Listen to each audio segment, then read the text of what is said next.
the other team works. Whereas FlyQuest, they kept Santorin in. So it's not like they traded for 100 Thieves member and immediately had them on the roster. Yeah, they basically trained and gave him away to 100 Thieves, got the jungler from 100 Thieves, Meteos, and Meteos has been able to share very intimate knowledge of the way that 100 Thieves has worked. And so FlyQuest are very confident in this matchup here. And I mean, that and a trade, this was one that 100 Thieves fans were very skeptical of when it initially happened. They were saying, wow, this roster's doing incredibly. Remember back when this trade happened, when this switch up was there, 100 Thieves was tied for first at that point. And everybody was saying, is this really when you change the roster? And 100 Thieves said, yes, this is when you change the roster, and it has worked out with Anda. Yeah, and talking to some of the players, they kind of said that playing against 100 Thieves when they had Meteos was actually much harder, even in scrims. And then when Anda was there, for FlyQuest being able to kind of play against that, they said, all right, it's actually not as difficult to play against 100 Thieves when Meteos isn't in the lineup. So fans, a little bit, I would say, on the nose with the fact that maybe they aren't as strong with Anda, but they still have to kind of groom him to the team.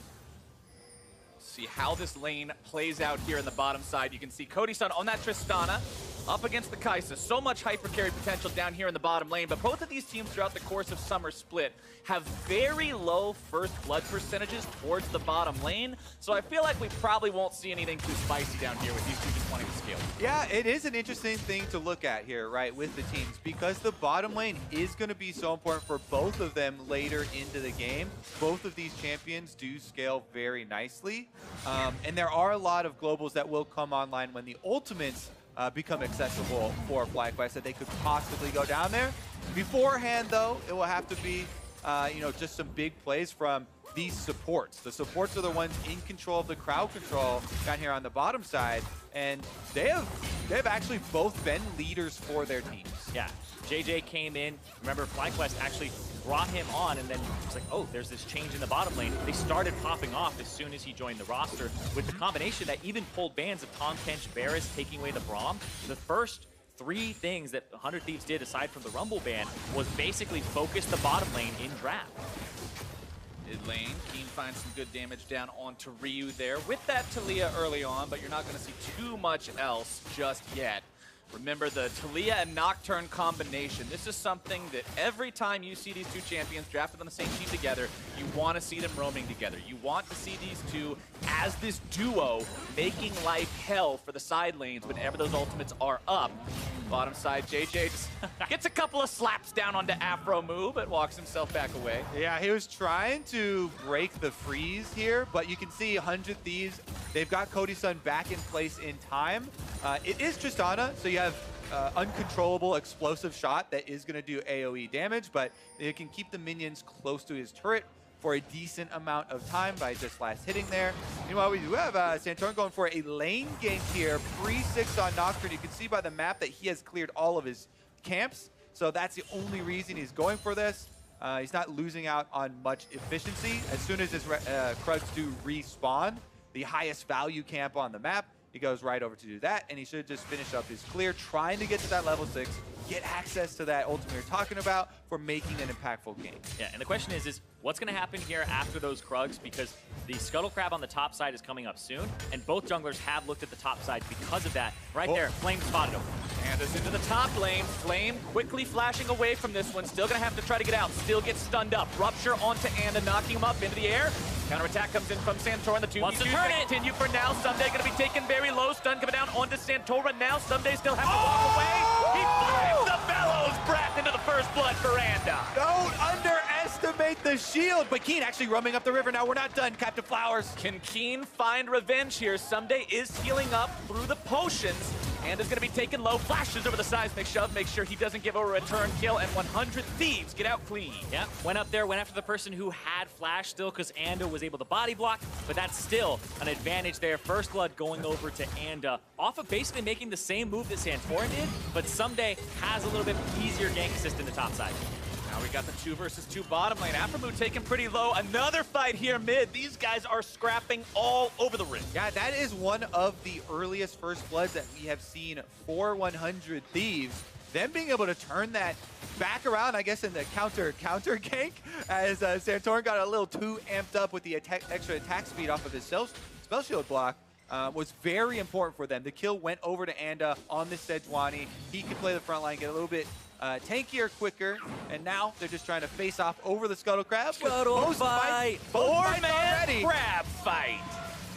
FlyQuest has control over the ever so important crab, and Santorin secures it. Yep. That was actually, Anda didn't have smite for the first few seconds of that, and so he was kind of delaying, being like, all right, well, let's wait a few seconds, and that's why they didn't jump the gun on it. And also that 2-on-2 would favor the Nocturne most likely, because there hasn't been a purchase yet. Spending of that gold really for Anda. The first flash came out, and there's all those stuns. The stun into the brittle, and Santorin comes in to try and save Flame. He does save him, but then the Bellows Breath just barely gets him enough. Oh!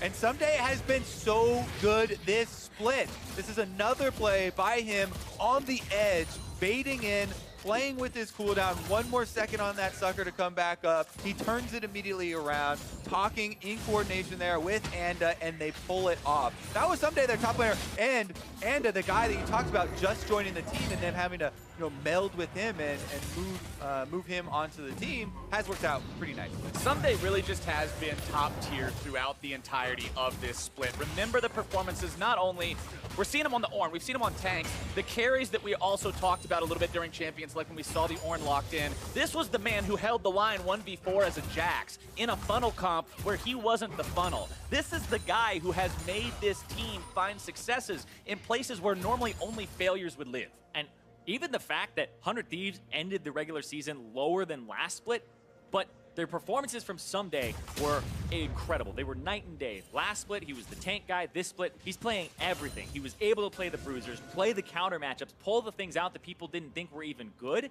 and play them very effectively, and I've loved watching him, and there's a reason he got the All-Pro team. Meanwhile, from the FlyQuest perspective here, they do have that level 6 now on Santorin for the Nocturne, so Santorin now does have a lot more options. You have to be careful in these lanes, especially the ones with CC for setting up those ganks. Choo-choo, it's time for the gank train, Kobe. We got Talia, we got the Nocturne ready with the ultimate. These two now have to set something up with those side lanes, make something happen to get that huge team play and bring this comp online. I completely agree. You need to start using your Nocturne ultimates as soon as you gain access to them. As long as you have the Caulfield Warhammer, you have your 10% cooldown reduction, so let that thing rip.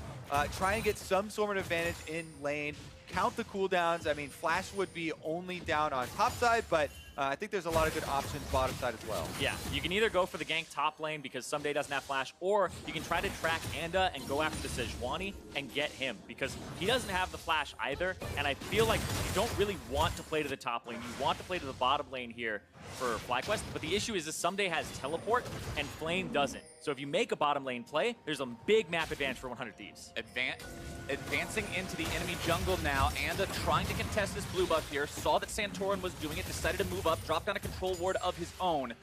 Ryu's also hovering this fight, but 100 Thieves have brought multiple men to the party, and it looks like they will be able to bring this blue buff down rather easily. Keen gonna take some damage there from Ryu off to the side as well, and that is blue buff for 100 Thieves. They wanted to give it over to Ryu, but Anda ends up taking it. Yeah, fine on Sejuani. He'll be able to hand over their own to Ryu if they can just get back on the other side of the map.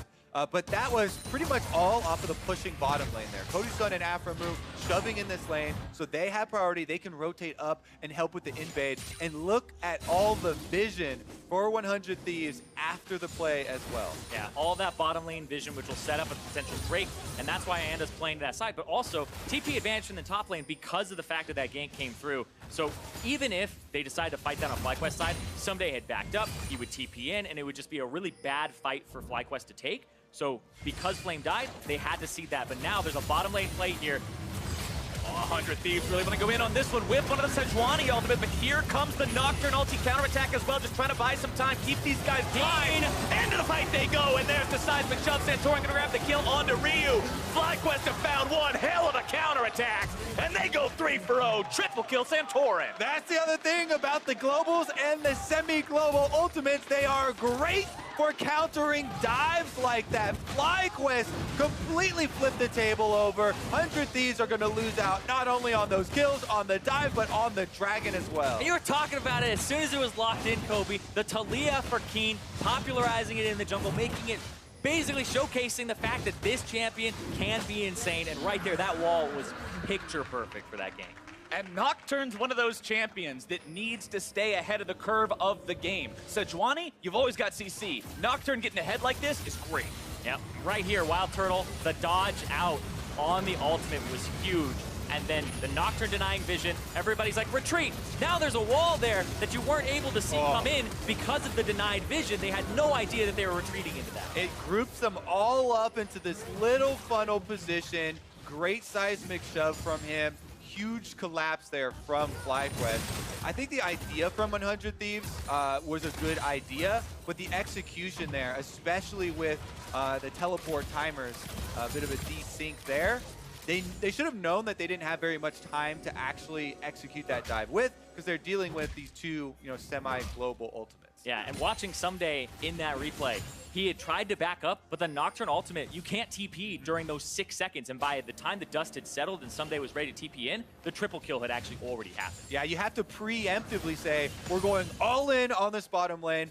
5-man party down there. We're going to force this issue with FlyQuest, but the execution a little bit off as far as the timing. And it's just so costly because now, like I said, Santorin is far ahead. 3-1-0 on the Nocturne. Warrior with the Skirmisher Saber completed. Has a stopwatch as well. Next time he flies into the fight, he doesn't have to worry about being immediately blown up afterwards, which could be huge for allowing this team that we applauded for their decisiveness to once again make one of those important calls. And there was a big part of that play where a lot of the carries for 100 Thieves, both Ryu and Cody-san, no longer have flash. That next ultimate will be one where you can go after Cody-san, you can go after Ryu potentially and open up the map, and it's a very easy gank to land. Yeah, Santorin is definitely feeling good now. 3 kills, very, very much a fed Nocturne, and are ready to rip with another ultimate. Right now they're looking at Ryu because he also used his flash in that last play, and JJ's even coming over to dive. JJ wants to help set this one up, but it looks like they don't really have everything in position right now. 100 Thieves knows that this is not a good situation to be in. They are going to get Ryu back a little bit as the top lane turns into a 1v1 that both guys back out. But that pressure that they just applied mid gives Keen a CS advantage and allows him to make Ryu back up. But watch this, here he comes. Oh, he just flashed. Santorin decides it's time to go in onto that Ornn. Underneath the turret they go. Fear coming out, damage going through, and Santorin goes on a rampage, 4-1. And this is a game where we talked about it at the desk. Jungle difference will be a key factor here. Santorin is fed, he is 4-1, and he is basically taking over the entire game on this Nocturne early. We had Mitos on the desk yesterday, and a lot of the pro junglers do talk about, why you see Nocturne a lot in scrims, but not as much for some people in the actual games, because a lot of people say you have to get fed on Nocturne, you have to snowball with it. Well, when you get 3 kills early on in an enemy tower dive that goes wrong, then this is the type of game that makes people pick this champion, right?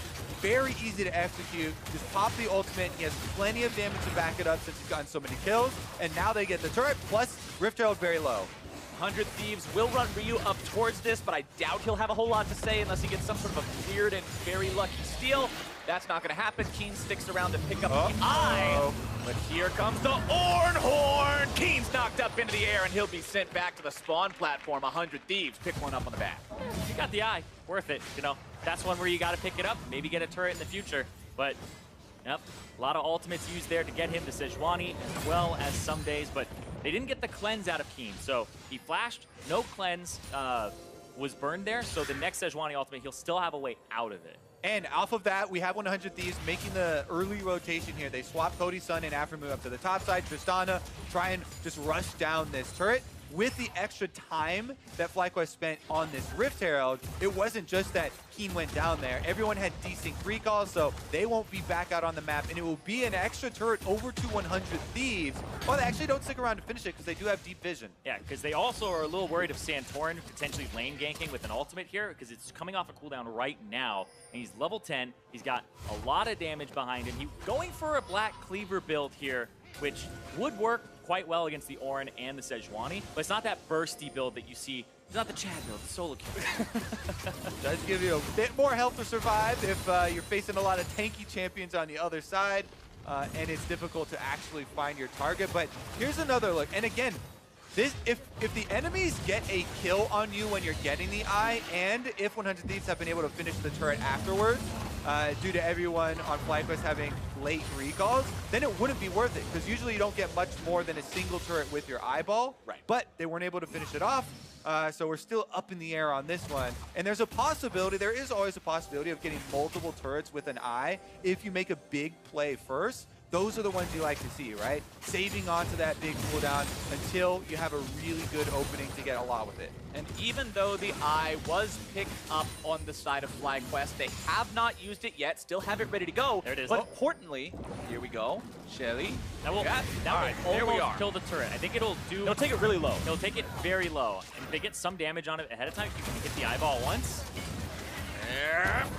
All right. Yep, down to about 10% HP on that turret. But FlyQuest, critically, they are ahead early on in this game. We're just about to crest the 17-minute point. And up against a team like 100 Thieves, the chance to take it late. This is what you want to see. But now, are they going to be in some trouble? Ornn ulti comes through. Nocturne ult used to disengage. 100 Thieves won't go in any further, and that is it. Yeah, and I think it was important, the Nocturne ultimate early activation here by Santorin, because that made it hard for Someday to see his target. Keen had cleansed, and he was trying to hit him with the second activation of Ornn, but that's a really intelligent Nocturne play. A lot of people will only use it for your tunneling in and using the ultimate to try and kill a squishy, but the blackout, the darkness is so good in pro play, and he uses it defensively there to save a teammate. And I think that's a key difference between somebody who's picking up the Nocturne or somebody who has mastered the Nocturne, is using the ultimate in a defensive way. Even if you aren't a part of that fight or going to dive in, just use it to deny vision and spook people, right? It's called paranoia for a reason. It's aptly named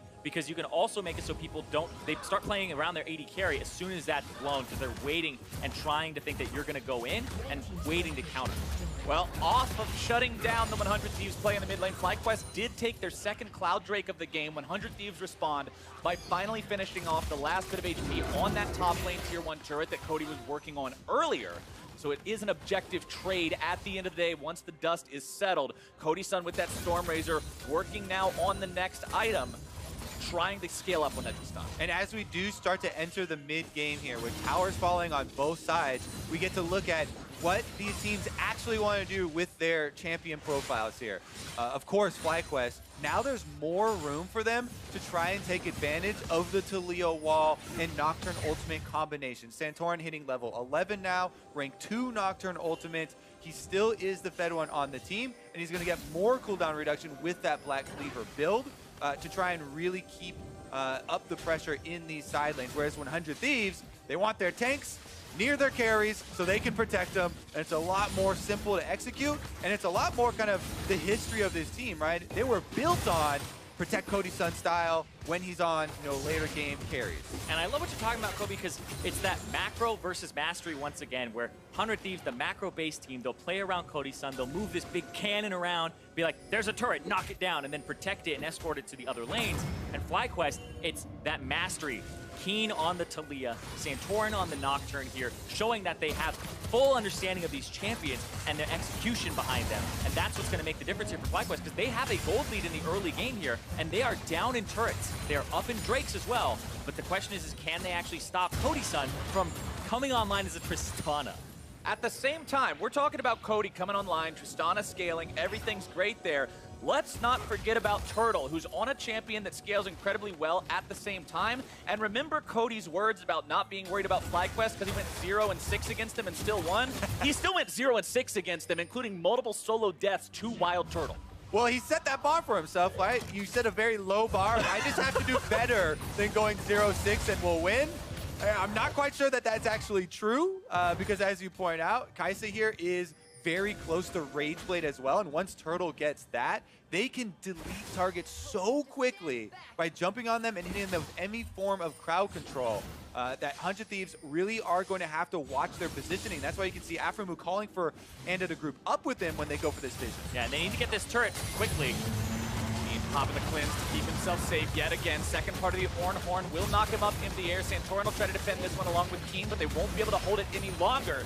That's the third turret of the game going over to 100 Thieves. That's the final link in the outer turret chain. Knockdown. And they still have a gold deficit here of almost 1,000 gold. FlyQuest are about to knock down and counter turrets mid because they've just brought Wild Turtle. It only needs some finishing touches on it, and that bottom turret is also about half HP. So FlyQuest, they need to knock this one down, knock the bottom one down, and then make sure that they can set up for Baron. Baron. Oh, here comes a wombo combo into the dive, and Ryu is deleted. FlyQuest knows how to go in, and they pull off that one successfully. Weaver's Wall coming in from the side, seeing if maybe they can find any more. Cody Sun's not going to be taken down just yet. Someday there on the front line. Afro, who also throwing up the shield.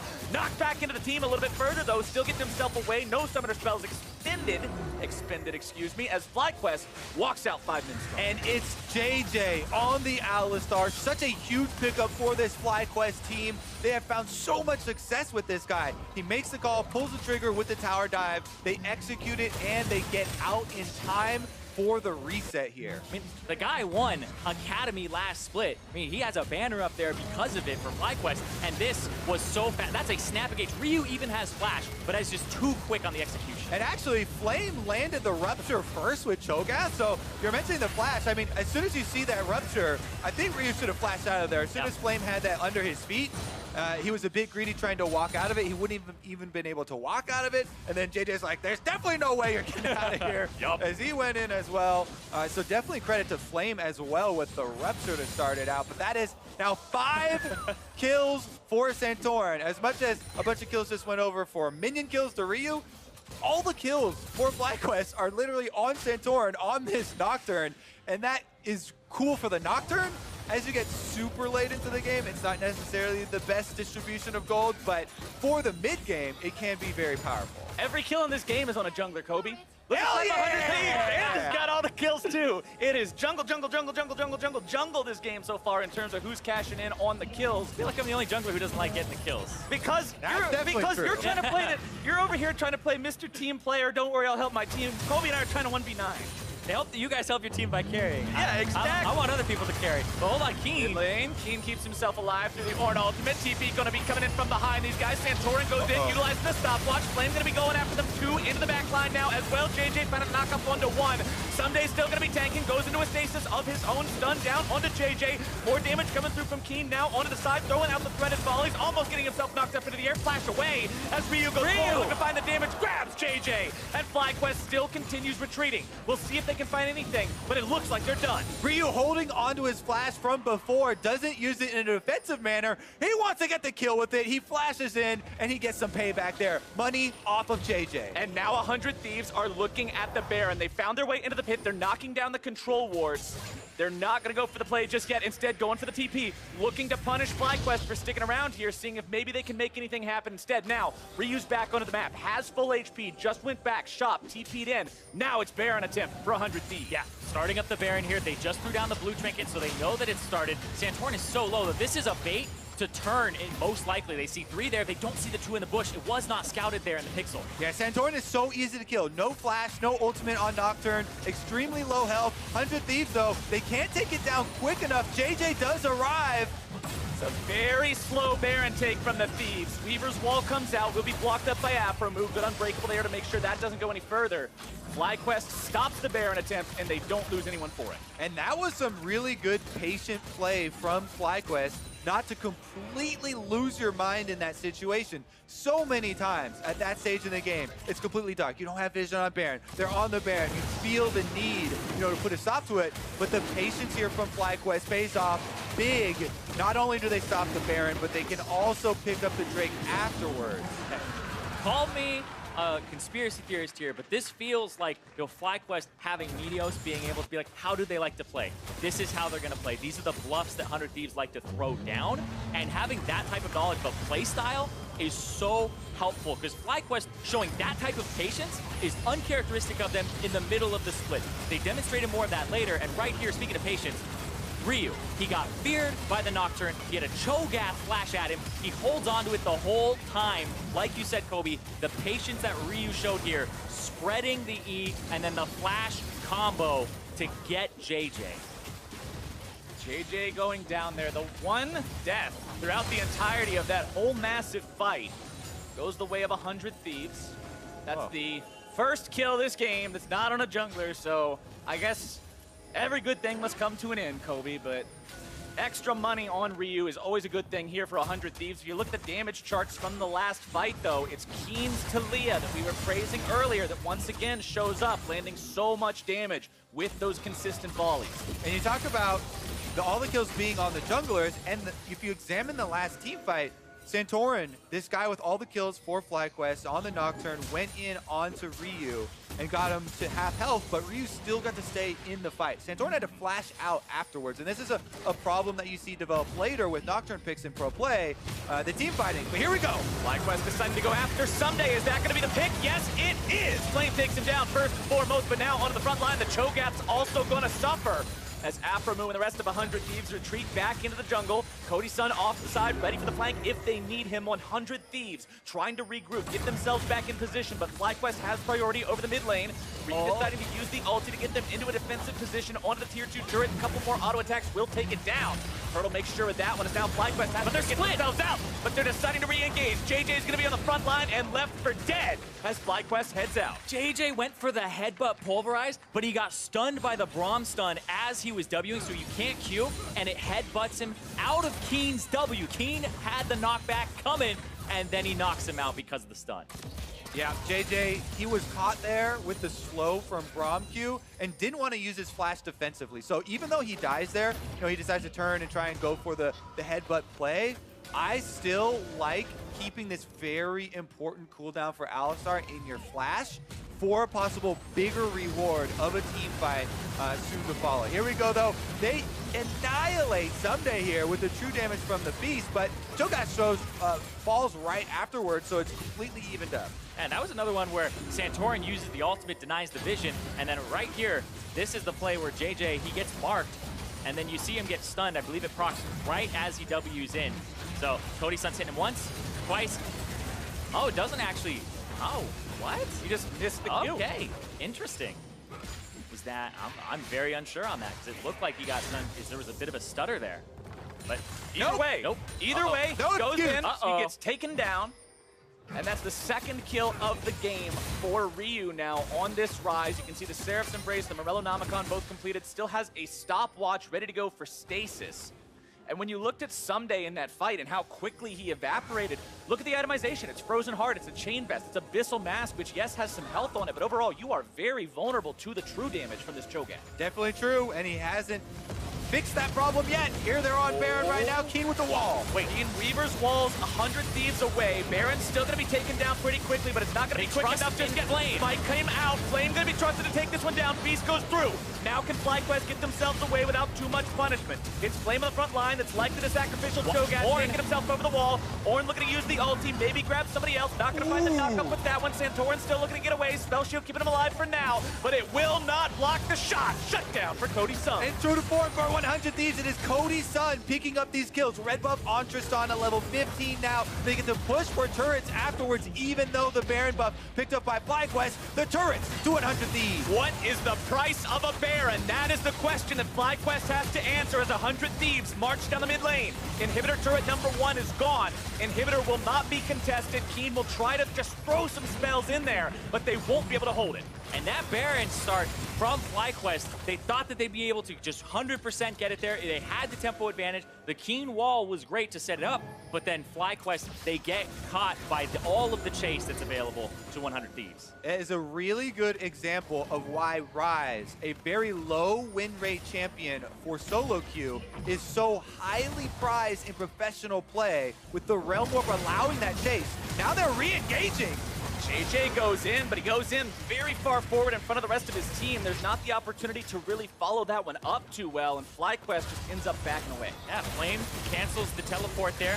Going to try to use the Baron buff in the mid lane, as well as potentially move around the map here and set up for the third Cloud Drake for FlyQuest, who still have a very slight gold lead, but they have map pressure all against them from that mid lane inhibitor being down. This has really been a game of trades, an ebb and flow of power, and now, after a reset here from 100 Thieves on their hard push, it's FlyQuest's turn to get right back out on the map, make use of the Baron. They're trying to push, recoup some of that gold. They've got one turret down, pushing on number 2. Here comes the Ornhorn. JJ's knocked up into the air. The Alistar ultimate not keeping him alive. Cody Sun goes on a killing spree. Flame into the front, still going to be tanking up so much for so long. Flashes away, keeping himself alive. 100 Thieves looking to chase after this one, see if maybe they can find somebody. Late game positioning once again from JJ. Last time I said, oh, it's good that he's not using his flash defensively to get out of there, but you can't keep putting yourself on the front line. They're going to counter. FlyQuest trying to turn this one around. Turtle into the back, looking to find the damage onto Ryu. Gets himself away for now. Anda still going to be looking to go after Turtle. Flames taking down a rampage for Cody Sun. Not enough damage coming out of Turtle just yet. FlyQuest are routed. Santorin's going to be taken down next. Turtle stands alone. He's a double kill for Cody. As the resurrected Santorin comes back only to fall again. Ryu goes on a killing spree as topside the minions wail on the turret. And 100 Thieves now have control of all the team fights. Cody Sun is popping off now. It was a silent early game for him. He's now 5-0-4. He has the most gold in the game, and a lot of that is off of he got the kill on Santorin, who was the Fed Nocturne. Surprise, surprise, Irene. 100 Thieves, 30+ minutes into the game. Team fight, they get one mistake from FlyQuest, and they take the game. This should be the end unless Keen and JJ can work some kind of a miracle. JJ tries to go in on this one. Afro move's going to be taken low. Seismic shoving to Cody, who jumps away. Flame has managed to get himself back in the fight. Cody's going to be taken down likely right here, but it will not be enough, or will it? With Cody out of the picture, it does not matter. Nexus falls, and Thieves take game one. And that is basically a setup for the way this matchup has gone historically. The early lead there for FlyQuest. It looked like 100 Thieves. They're going to have to rely on the macro, and it's the punish that came up huge. Back-to-back team fights. JJ on Alistar gets slowed out in a frontline position, does not use his flash to get out defensively, trying to save it for later for an offensive play, but you get no chance to make that offensive play if your Nexus dies off of that fight. Yeah, that's one where you have to look back at it and be like, all right, he has to pull the trigger very aggressively. And we saw FlyQuest do that with something like a Baron pull, but they got punished for it. And that's one where you have to kind of rethink it and say, okay, was that the right play to go for? And it was mis-execution, or should they have not gone for that Baron in the first place? And let's go back to how FlyQuest got the early leads, because the initial turnaround on the turret dive, it looked great. Santorin got rolling. Hell yeah, we got a Nocturne. He's fed. Everything's going on, except, oh, wait. Now we're at a part in the game where we have to dive onto Ryze or Tristana, and it's just not in the cards. Yeah, and he ended up just being a walking bag of gold. Gave 750 gold over to Cody in one of those fights where now he can't really dive the backline with the ultimate. He didn't have enough damage to really pop anybody, and that's where that Nocturne needed to get more out of the early advantage. Nocturne problems. Just Nocturne problems. For more on how Game 1 played out now, let's go ahead and send it to the State Farm Analyst Desk. Thank you very much, gentlemen. 100 Thieves coming out on top, rather, in our first game of the best of 5. But I feel like this Game 1, in a lot of ways, provided a lot of evidence, at least towards a lot of the questions that we raised in the pregame around, hey, early leads built by FlyQuest, how 100 Thieves would respond, the champion dependencies of FlyQuest and how that would be dealt with in Champion Select and or maybe alleviated by in-game play. And so I just want to dive into the discussion around answering some of those questions first from our pregame coverage. I think it's interesting to see the two early kind of power pick bans around top lane. You have the Rumble and GP banned out respectively, and then as well as the Tom Kench ban against JJ, and then the Braum first pick kind of indicates both teams understanding what the other one wants to do. Yeah, I think this is one of those series where they've kind of got it figured out, like, this is how this team works. And I think you saw JJ just had an awful game. Like, on Alistar, he was getting caught out constantly and just positioning really poorly. And I think it just shows you, I think the most important thing for draft is getting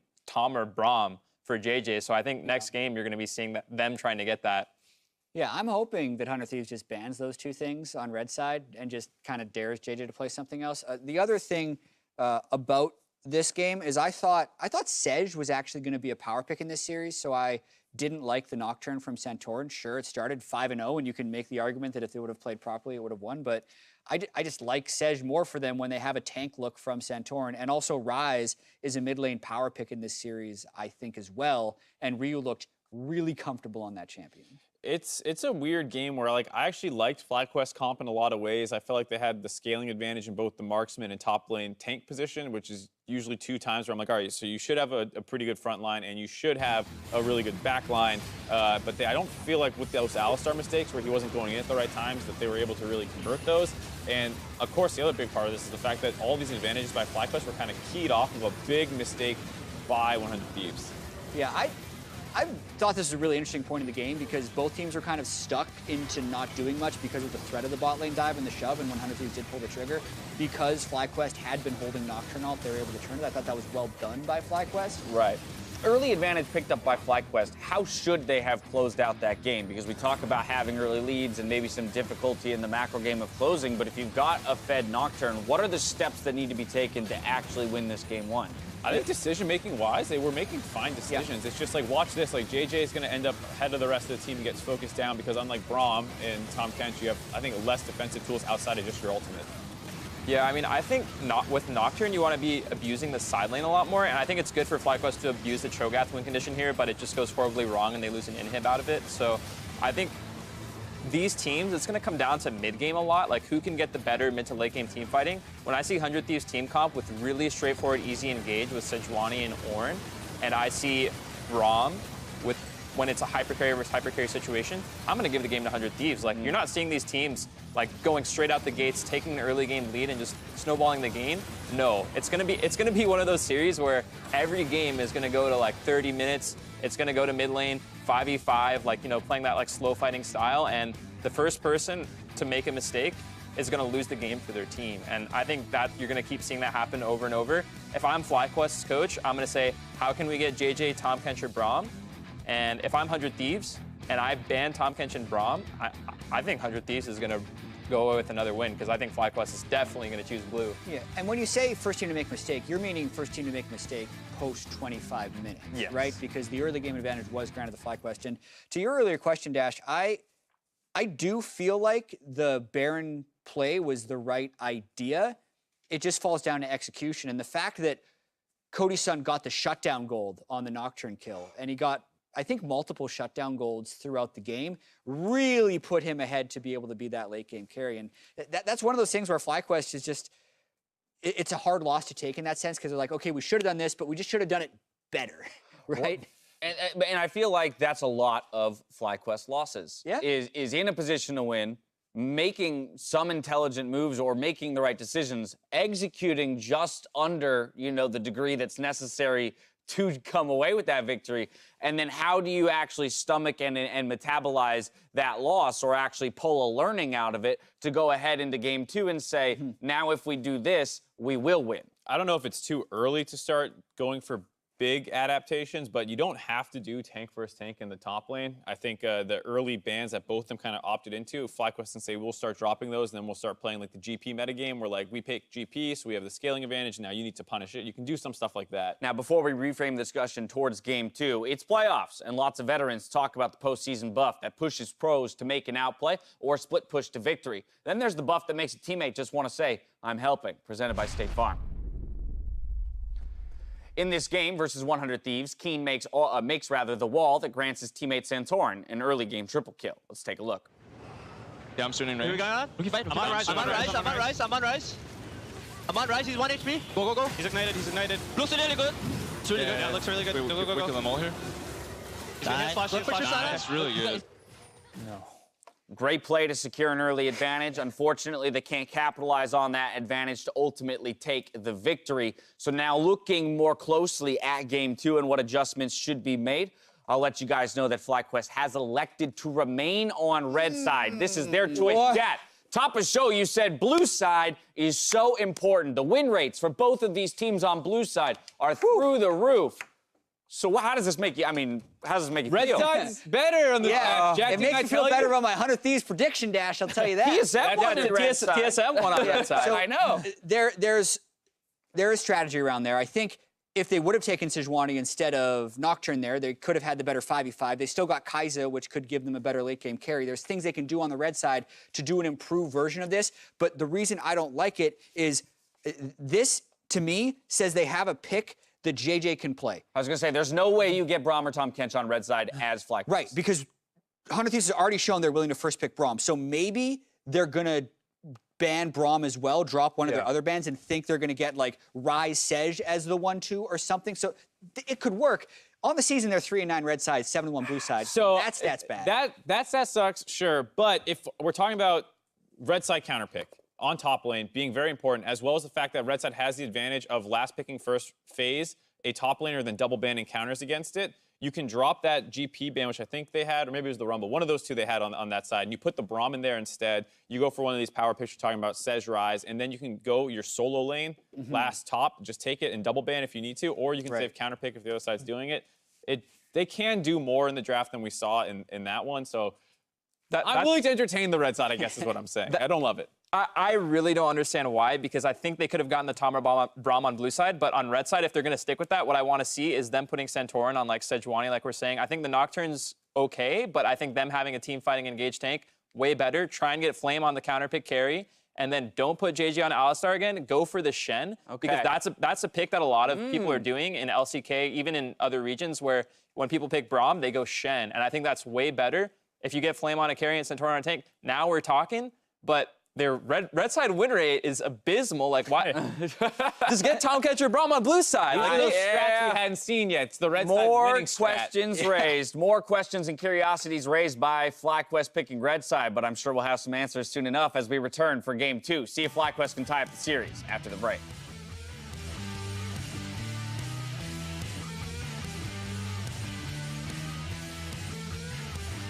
Everybody here, like, they care about each other, and everybody wants to win, and everybody works really hard. And, like, I couldn't ask anything more of a team.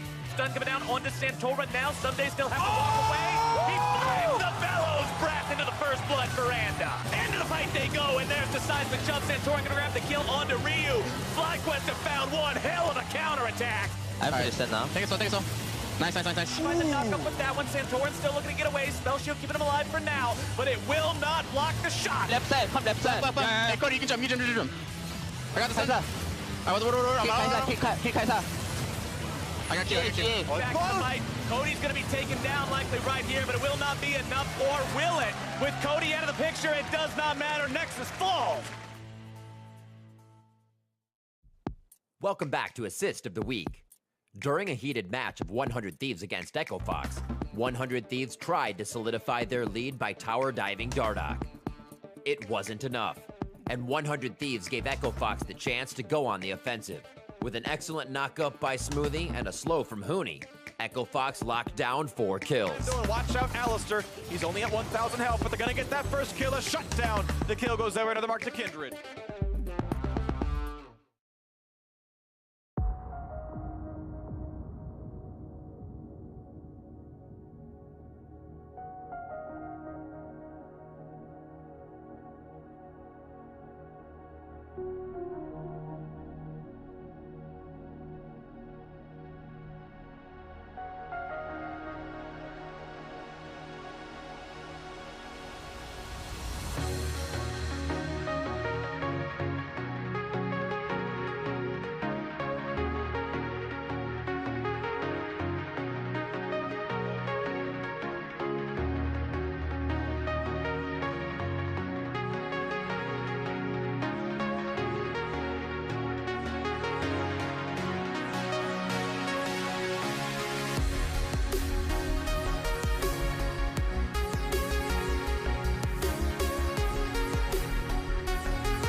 Hello and welcome back for game number 2, where FlyQuest has selected to once again play on the red side.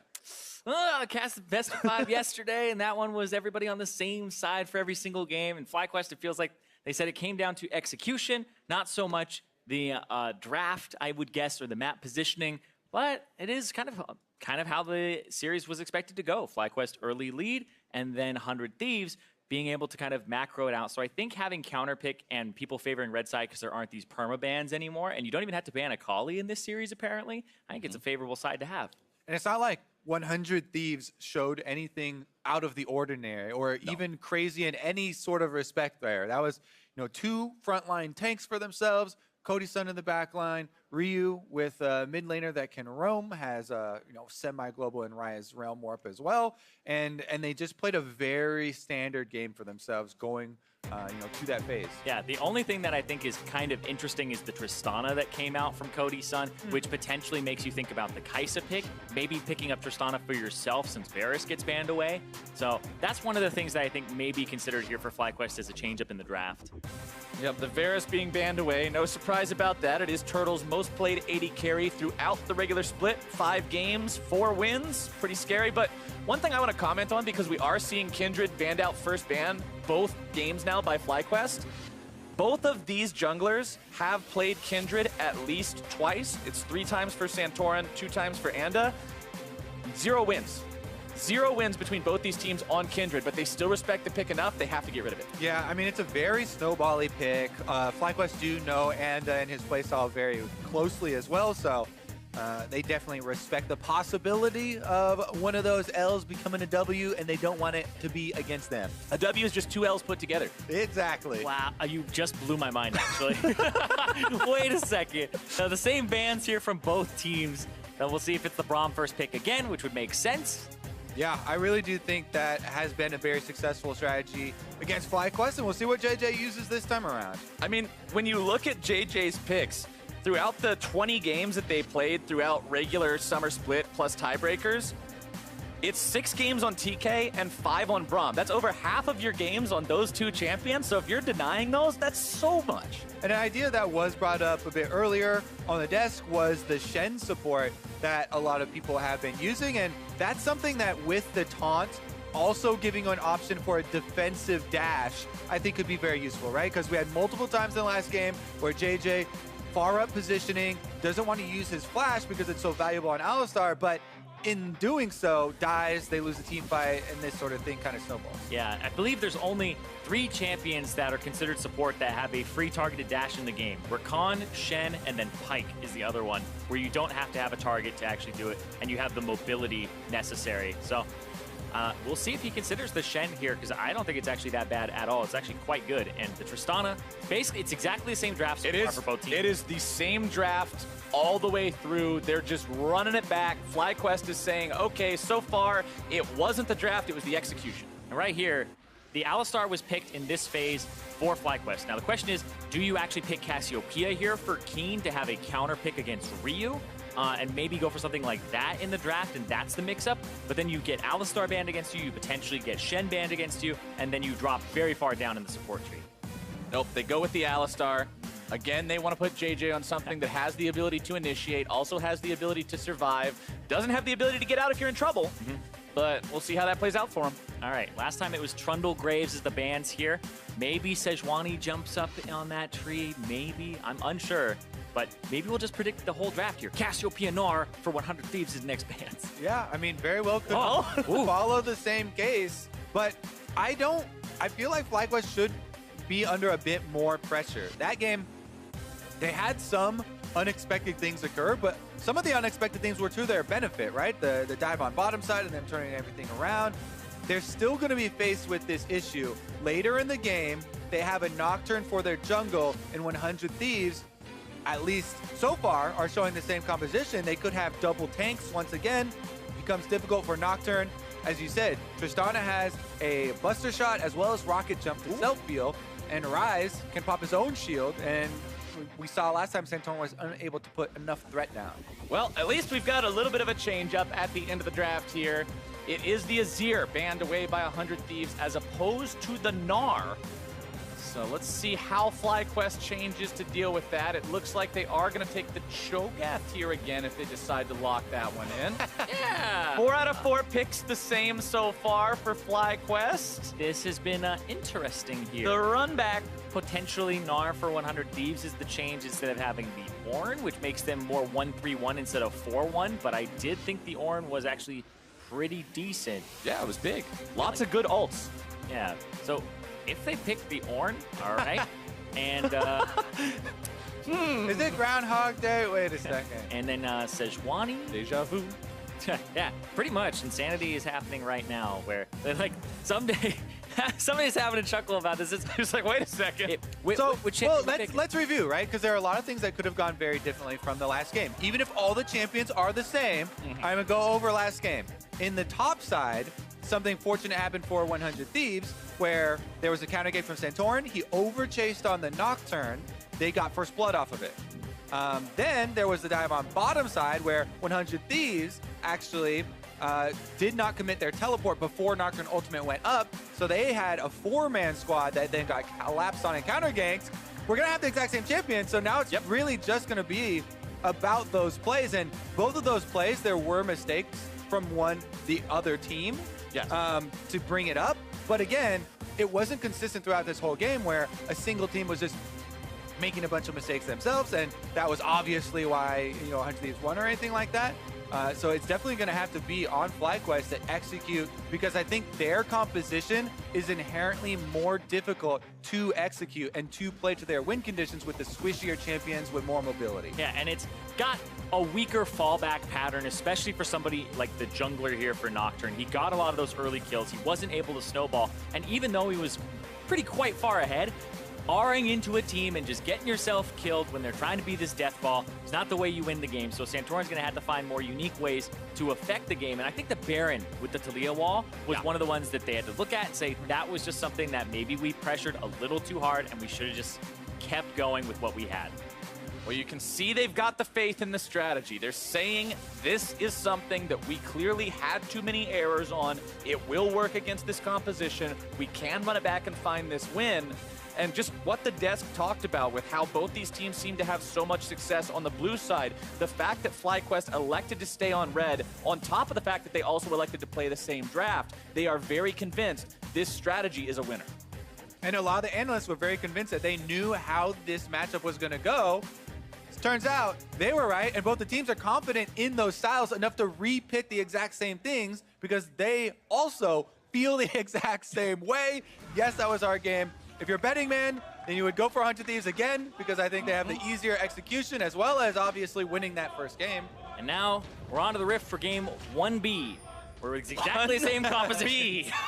All right, game 1B, but it has just as much weight as game 1A. FlyQuest, remember we talked about this team and how they found so many of their wins throughout the regular split, how they were surprise wins, and they were in games where it looked like this was going to be close for another 15 or 20 minutes, and then all of a sudden the Nexus explodes because FlyQuest makes a call.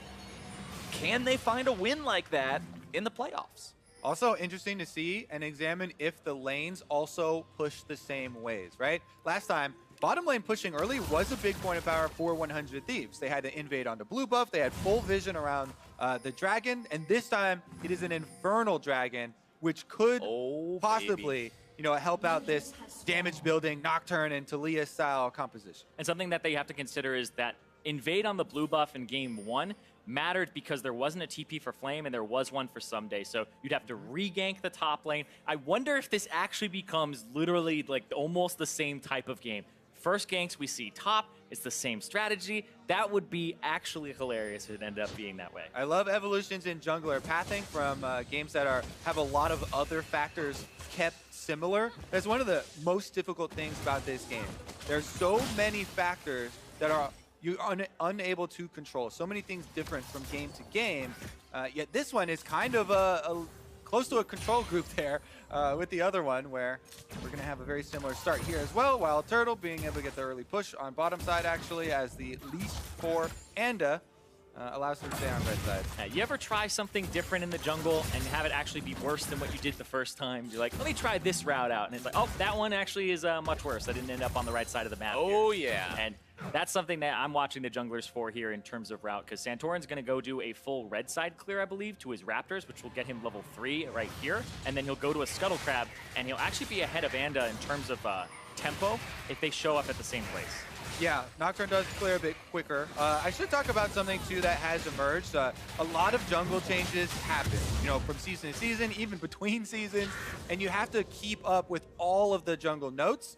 One thing that happened not super recently, but still a lot of people are adapting to, they changed the values of experience and gold from the individual camps, and your Krug camp is even more packed full of golden experience than it was before in comparison to the other camps. So that's why we're seeing a lot more of these jungle paths really focus around early killing your Krugs to get them to respawn earlier because they provide so much value. So we've seen that from both of these junglers actually, so they can get that earlier respawn and experience. Yeah, I actually feel like the Krugs, because they're a little out of your way, they're equivalent to a Scuttle Crab in pretty much golden experience, because normally it's a 4-camp clear to get level 3.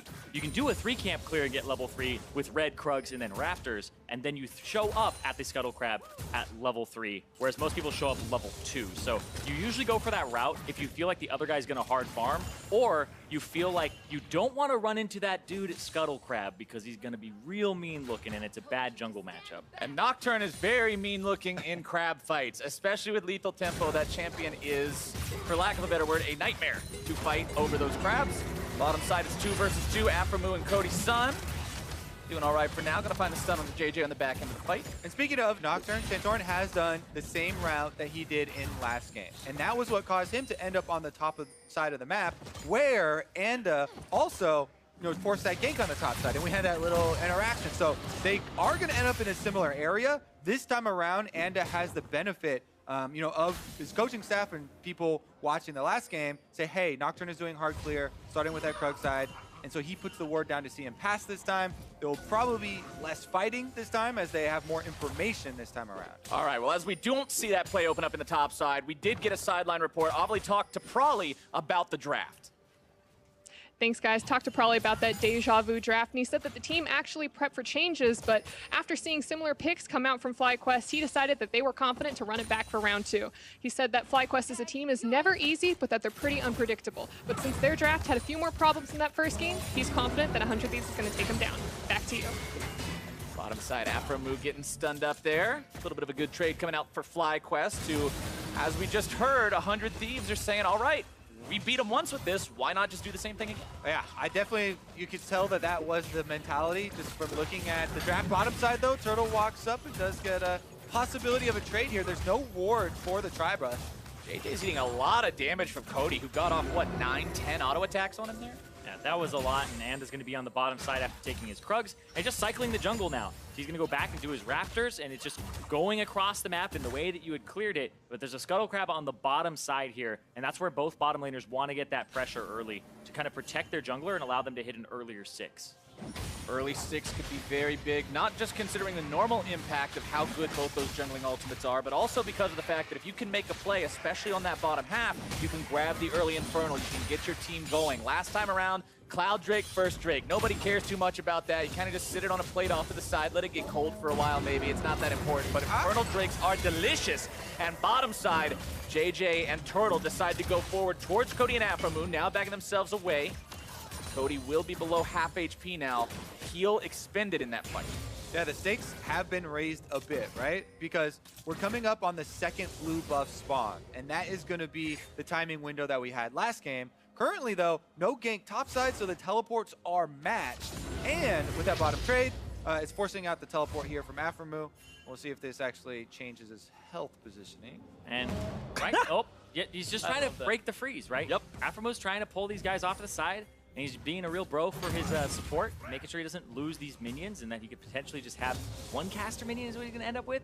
Just one. It's funny that we saw literally that exact same play last game too, but the minions got there quicker and Cody Sun also got there, so the freeze worked out for